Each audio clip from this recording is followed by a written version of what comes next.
back to Workplace 360. I am Siddhi Paradkar, and in today's episode, we are going to be talking about the triple E factor, which is employee engagement experience. So Lakshmi is going to be taking over this topic, and it's going to be a very insightful conversation that we are going to be having. We are going to be discussing how to get the employees engaged into their activities, how to train them, and also any other leadership that we can provide. So let's get started. Hi Lakshmi. Hi Siddhi. How are you doing? I'm good. How about you? Good. So this episode is a little special because from your end, since I guess Lakshmi as a HR head, I feel employees around her are pretty much engaged. They are pretty much active. We like to see lively faces. So you have a lot of new workforce in your company, right? But as a HR professional, what do you feel that the emerging trends are out there, and how do companies can adapt these into their organization? So thanks Siddhi first of all for having me here. I think from the last 2 years or whatever professional experience I've been trying, I think this subject has been very close to me. Probably, I think only if that's the mantra. Probably every organization knows that only if there is an engaged workforce, there could be a better business strategic output. There are a lot of key trends, and organization adaptability or acceptability to such thing matters. Now, if you'll see presently, the major challenge an organization faces the kind of the employee strata they have with regards to the age, the gender, the differences. While there is a lot of focus on DEI aspects and everything, but I think organization has to leave that there are different kinds of people or different kinds, skill sets of people that they come, and we expect, so it's like a battleground where every employee every employee is a soldier who basically has been trained at different commandments, but they're coming to a particular playground to have a similar output for the organization. So it becomes very imperative that HR, so gone are the days when HR used to have a single set box output for organization as a whole. So nowadays, probably if you'll see, and it's not just HR, I'll say the entire HR or the leadership team. So basically we have to put our minds together to see what is the kind of the things that we need to roll out for a particular sect of people or a particular vertical, or for the organization, for the branch versus an HO. So there are a lot of things that we have to think together and put together to have an engaged workforce. So couple of things probably that tops my mind if I have to really speak on specifics, like what probably. So one strata thing that people are or employees are looking really work for is like more than the kind of work culture that they are stepping in. And this is something, a silent thing which an employee or a candidate never knows unless he or she has stepped in, or unless they have some references through which they check. But still, I will say that will not help unless the person has stepped into the role or stepped into the organization to so. Okay. So it becomes very imperative that we as an HR team looks into this. And workplace culture is not like I'll say like a subject topic where like a talent acquisition or something that we can do. So it's a non-measurable aspects as well as measurable aspects which are put together to create a very engaging and competitive workforce. So in that regards, HR plays a crucial role, like in defining the both visible and non-visible aspects of the workplace culture. The second thing, what an engaged workforce or an employee experience, I would say, is basically the kind of exposure that they get around. I think probably, like if you ask me, like probably I've probably worked in 5 to 6 both MNCs as well as Indian companies. Now, what hooks you up to a particular company or what unhooks you is basically the kind of manager or the peers that you have. Correct. And most importantly, the kind of work exposure you have. Yes. I think if both are engaging, I think employee will not have a reason to basically look out. So while you will say, okay, benefits bhi hona chahiye, ye bhi hona chahiye, all that is taken. But I'll say that the priority wise, if probably these two things are taken care by the leaders or the management of the organization, I don't see a reason why a person or a particular person. Most importantly, of course, followed this is with regards to the career parts or with regards to the benefits, the exposures that they get. But these are probably the hygiene and the advanced aspects, I would say, is most importantly required in the organization. Okay. Second part is the kind of, probably I will be covering some part later, but I think it is important that I touch base is the kind of continuous learning that a person gets. I think nowadays, of course, on the floor, I keep on having these discussions about Gen Zs or whatever, the millennials or the kind of strata of people that we have earlier. But it is very important that how do I and my team look at bridging this gap, because today if you'll see any organization, if you map the age gap between a leader to the most junior most employee of that vertical or a team, on an average, probably the age difference could be around 15 to 18 years, I'll say, probably. Easily. And of course, the larger the setup or the larger the vertical, the age gap difference. So it was very difficult, of course, while I say the leader is not looking after the junior most employee directly, but of course his thoughts percolate down the levels.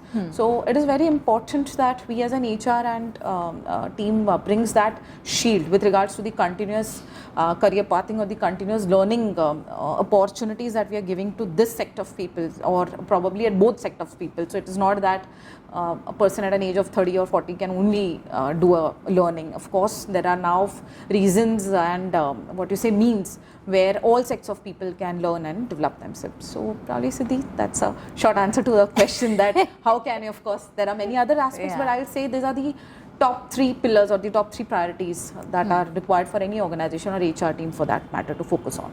Okay. So I've understood that, there are so many trends coming through and how HR is going to, apply them into their field or spectrum. But when you give this kind of experience to your employee, what are certain ways to measure it? I mean, sure, you want to give all the experience or the learning to the employees, but then there is a certain way to measure it as well. So would you suggest something about that? It's not just the HR's responsibility for an engagement. I'll say we have gone far behind that. And now every leader or every vertical head and their leaders, whoever, they are also equally important. Because see, HR, while I said it's not a one-fit approach anymore, we do have to do see through things and understand and then implement things. But I'll say largely the leaders are the one who are day in and day out with this team of theirs. So it is very important that while HR will do their bit with regards to, but it is important that leaders also understand and sensitize so that it's a collaborative approach, I'll say. While one is leaders understand and things, but second is they collaborate with HR and then we roll out strategies. Like for example, marketing, since you come there, it's easy for me to refer. So marketing may not have a same approach with regards to finance or an HR for that matter.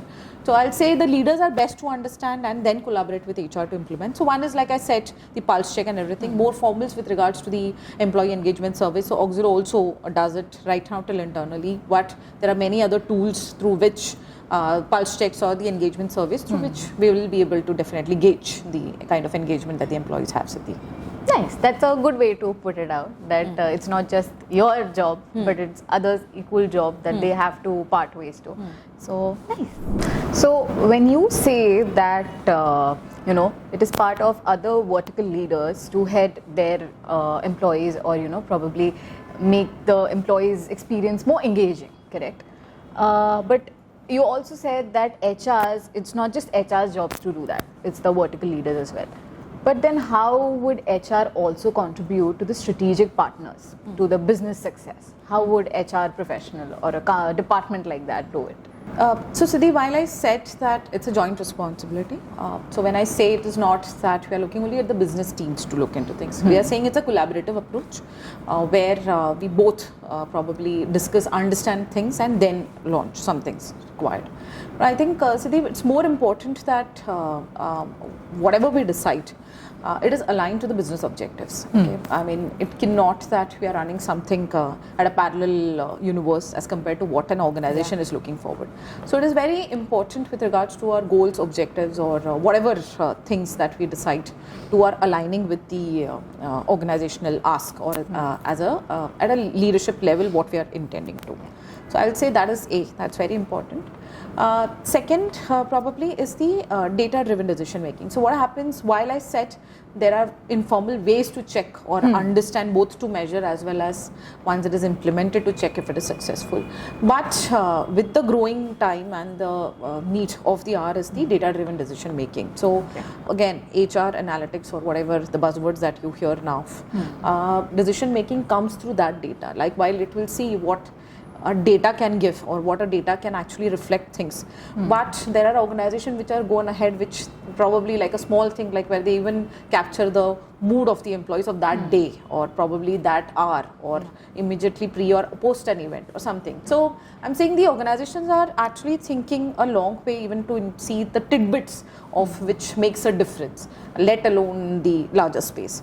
So I'll say a lot of thing that an HR can do is through the data or the data that has been published through various HR systems. The third is the continuous learning culture. So probably this, I'll be harping on this thing again and again because again, while there will be avenues which an HR may provide, but I think I see a lot of trends nowadays where employees are researching and coming back and they probably want to enroll or go up with the, I'll say this is a pyramid of an organization where I say while it is HR, the business leaders or the management, now is the employee. Now this is where also I'm seeing a changing trend where again, employees doesn't have to wait for the L&D team to chart out their learning journey for the year or for the vertical that they are. I see a lot of change approach right now where employees are putting their hands up and saying that probably I want to enroll for this program or this development activity and this will lead me from X to Y, and I like that. I like that change where an employee is trying probably, I really like without a second thought, if it's really helping the person's vertical or is grooming or putting him or her in a better shape, I would really like to support that. So that's where I see the difference also, Siddhi, where the employees are very cautious about what they want to or how they develop, rather than just putting the, what you say, fingers on the organization, they have not put me for any development. So that's a conscious call. So I'll say these are the few things which I see a changing trend. So now that we have spoken about employee experience and how they can be a strategic partner in the business success, at the same time, in the current period, a lot of employee well-being is also weighed upon. So what would you like to say about it? Good question and a relatable question for me at my end. So I'll say wellness is just not about what you say. I think largely the concept defined as a physical or a wellness, mental wellness, but wellness goes much beyond. So I'll say everything in an organization with regards to employee engagement or the employee wellness or the employee development, it's all interconnected. So I'll say employee wellness forms the center of this. So where I think an organization today looks beyond things. So like things like probably I'll say the typical thing with regards to physical wellness, with regards to a doctor visit or with regards to the kind of wellness programs that a company hosts in an organization is kind of given, I'll say. I think these are similarly with regards to the mental or psychological wellness with regards to a psychologist available on a call. So these are the things that many large organizations have already adopted. Of course, the mid-sized or the small organizations are stepping into it. But I'll say the best part is there is an acceptance to it.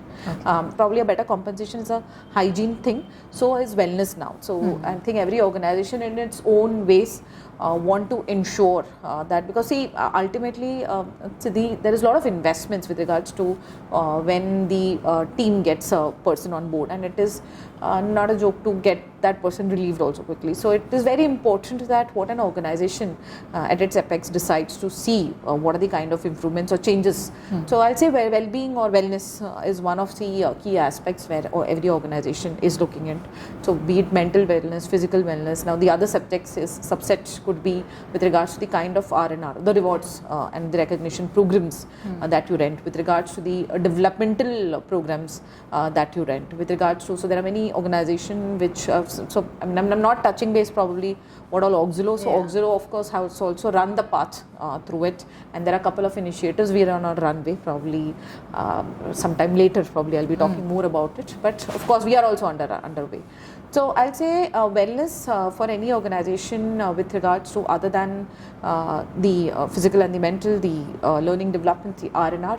So it's a holistic approach where every organization is trying to see and adapt to things which is best suited. So again, here there will be different approaches with regards to a corporate office versus a branch, but there is a focus, I'll say, just not for the a particular sect of people, but the adaptability with regards to the kind of people which are spread out. So that's what, Siddhi, probably I'll summarize that well-being or the wellness becomes a priority for any organization now. Nice. So I guess we have covered a lot of topics in this episode, and it has been quite engaging for me personally. Being a marketing employee, to get I guess a good HR lecture from an HR head has been nice. It has been a learning experience also.